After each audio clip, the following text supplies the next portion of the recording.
I know they're going back and forth. I don't know. Yeah, I don't think they would matter. If he wants to make some money, Floyd wants to make some money. It's not about the number. If it was about the number, we could have started up. I would have tell you, I'm not just interested. It makes no sense for me. It's not my what I'm looking at right now. How many of those shots from Francis can you take? Tyson Fury, if you're talking clean, Tyson Fury only took one. Everything else, Tyson was able to roll with. Big Francis only had to hit him one time. Like, that's a compelling story, in my opinion. Mike Tyson commented that the matchup between Jake Paul and Francis Ngannou might not be the most balanced or logical fight, but it would undoubtedly attract massive attention and generate significant revenue.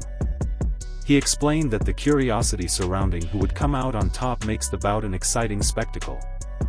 According to Tyson, the unpredictable nature of the fight would easily draw fans from both the boxing and MMA worlds. Big MMA fan, you know, I've been to UFC fights and I see you sitting octagon side. I can't help but wonder if you had gotten into MMA as a young man, as a teenager, instead of boxing, how do you think your career would have went, Mike?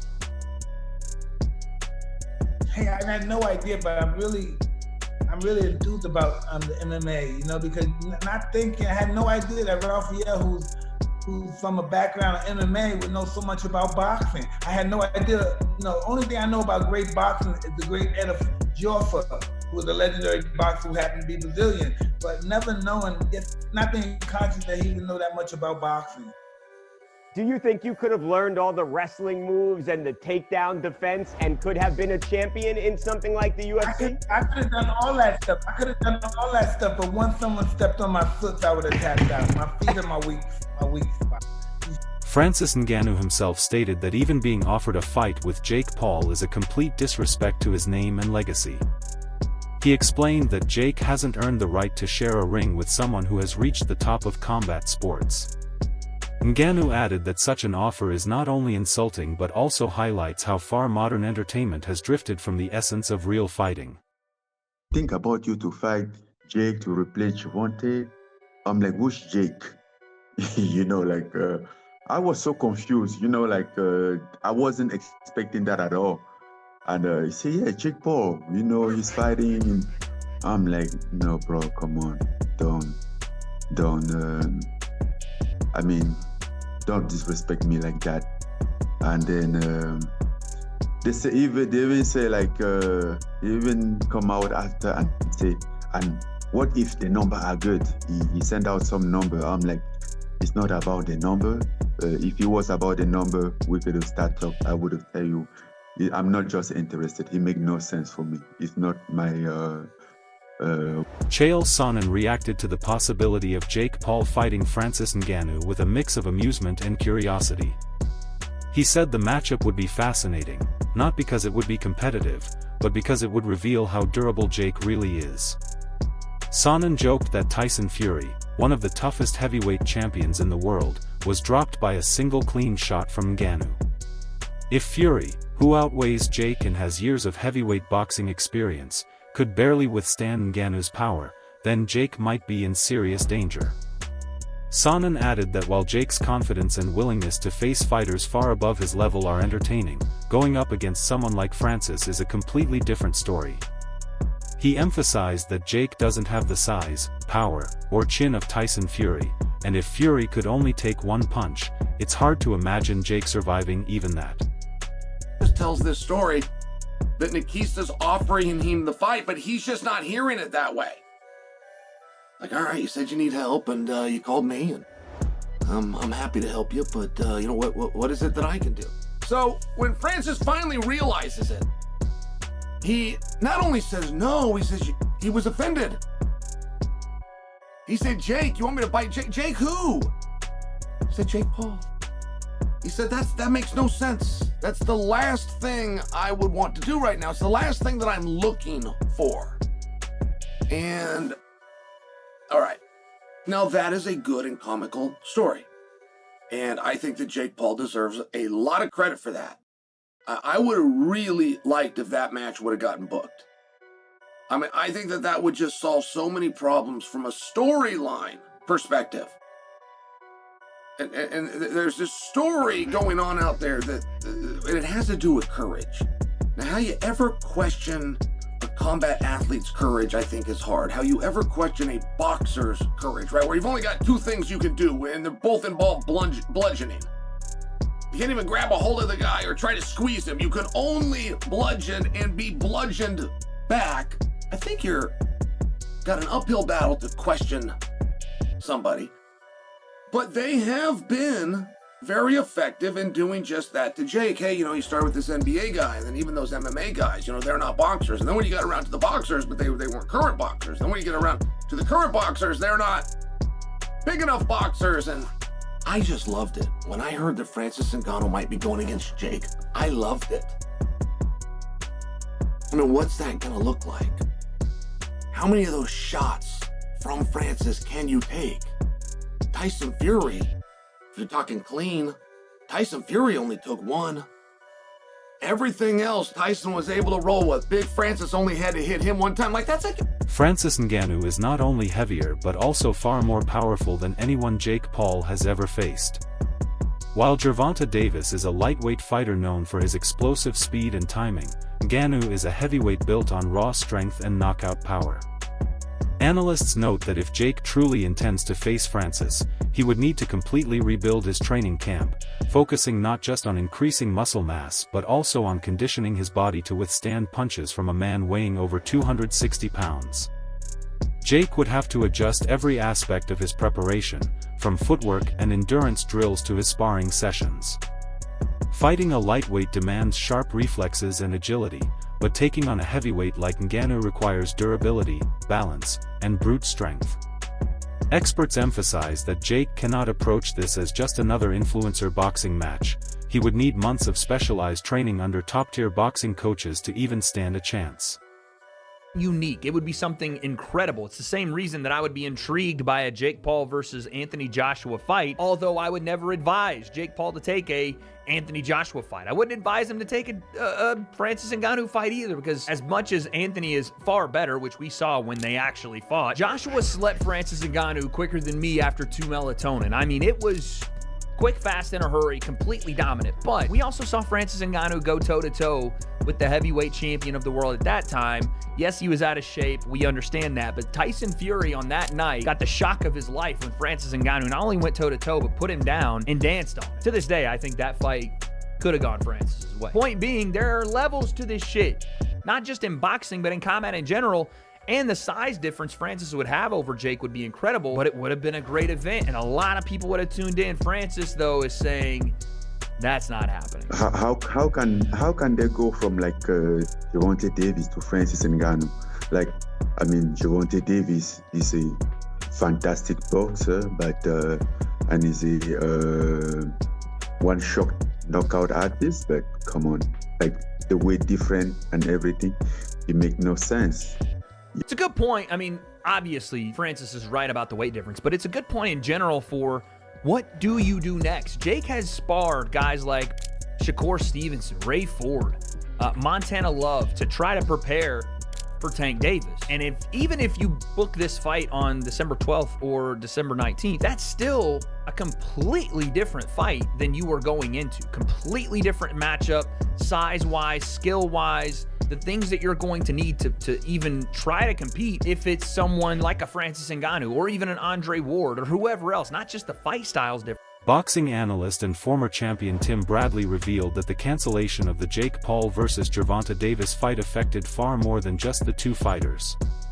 According to Bradley, promoters, broadcasters, event organizers, and marketing partners all faced financial losses due to the sudden collapse of the deal.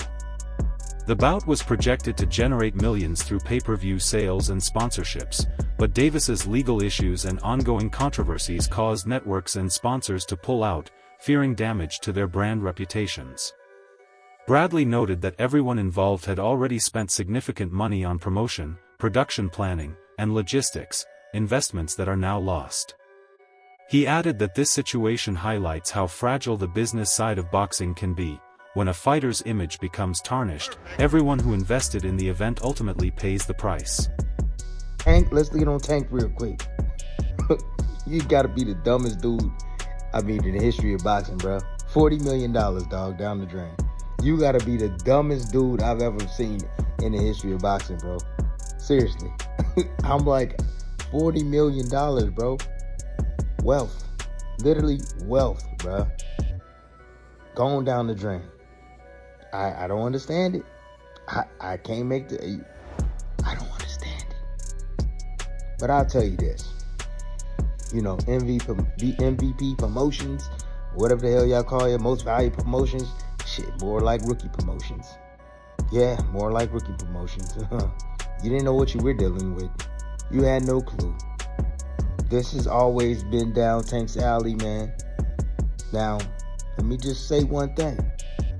You know, you innocent until proven guilty. Ain't no charges been pending on Tank at all. You know, but I'm just saying. This has always came up within the last few fights of Tank's career. Yeah, it has. And MVP, more like RP, rookie promotions. Yeah, y'all should have had a backup plan. You should have had a backup fighter. Yup. You live and you learn. Oh, absolutely. You live and you learn. You should have had a plan B. Just in case this man, Tank Davis, don't show up. Yeah. That's what you should have done. Now you're looking like idiots. You know, I heard through the grapevine the joint wasn't even selling. Yeah, because everybody's tired of your bull crap, Jake Paul. Yeah, everybody's tired of that. Former UFC heavyweight champion Daniel Cormier criticized the idea of Jake Paul calling out Francis Ngannou, calling it absurd. He argued that boxing and MMA are two completely different sports, each demanding distinct skills, timing, and mental discipline. Cormier pointed out that Jake has never faced a truly experienced professional boxer, as most of his past opponents have been MMA fighters, celebrities, or retired athletes. Now, Jake wants to take on Ngannou, an MMA powerhouse who nearly defeated Tyson Fury in a boxing ring. Cormier questioned Jake's motives, suggesting the challenge is driven more by publicity than genuine competition. He added that Jake underestimates what it means to face a heavyweight capable of punching through gloves. Ngannou's power is legendary in MMA, and in boxing, it becomes even more devastating. Cormier warned that if Jake steps into the ring with Francis without fully grasping the difference between MMA striking and boxing defense, the fight could end very quickly. Right?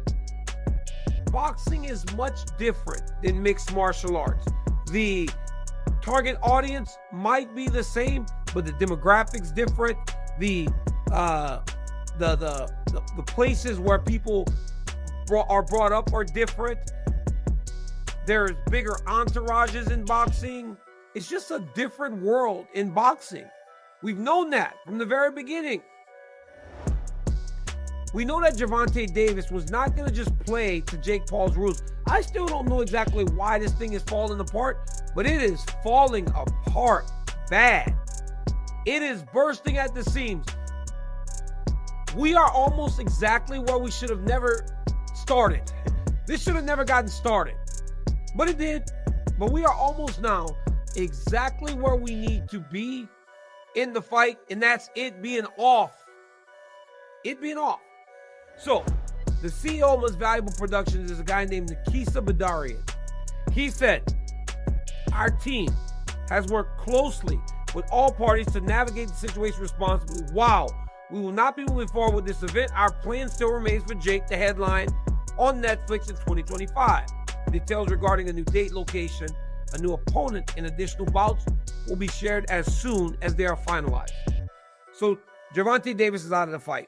Like I said, guys, we honestly should have never had a fight. We should have never had that fight even on the docket, but it was happening. You knew it had potential to be a nightmare.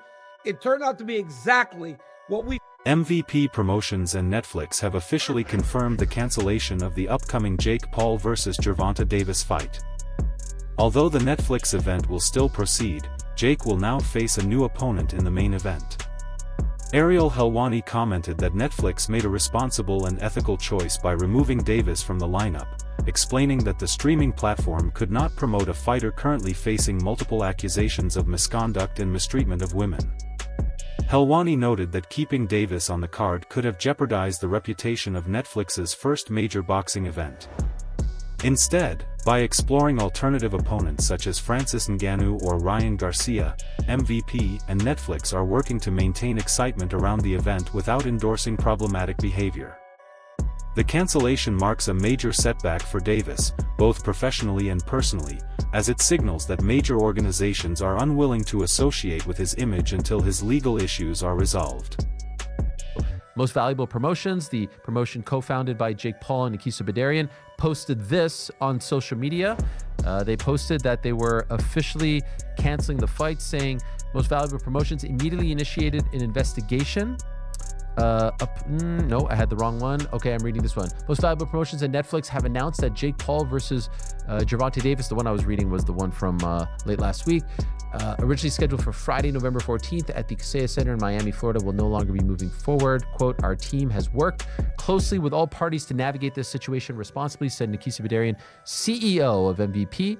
While we will not be moving forward with this event, our plan remains for Jake Paul to headline an event on Netflix in 2025. And that is what I'm hearing as well. They want him to fight in December. That is the hope. And they're actively looking for a opponent. More on that in a moment. Details regarding a new date, location, Jake's opponent, and additional bouts will be shared as soon as they are finalized. We thank Netflix, Kaseya Center, Seminole Hard Rock and Hotel and Casino for their partnership.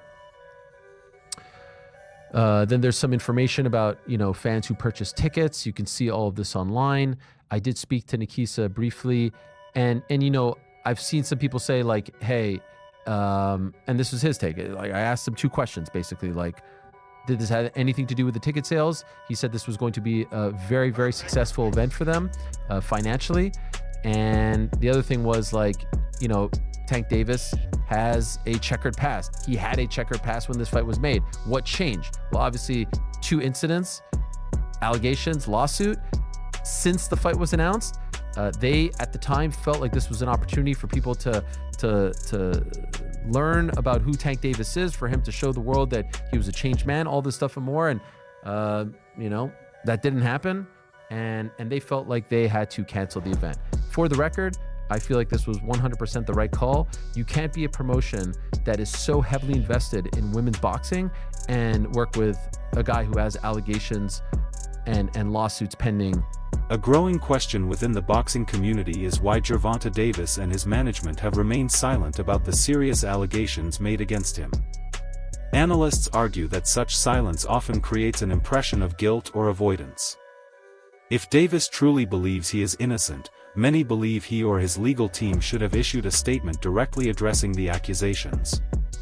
Instead, the lack of response has fueled public skepticism and led sponsors to withdraw their support.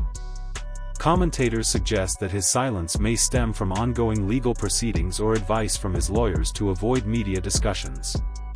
However, this lack of transparency has severely damaged his reputation.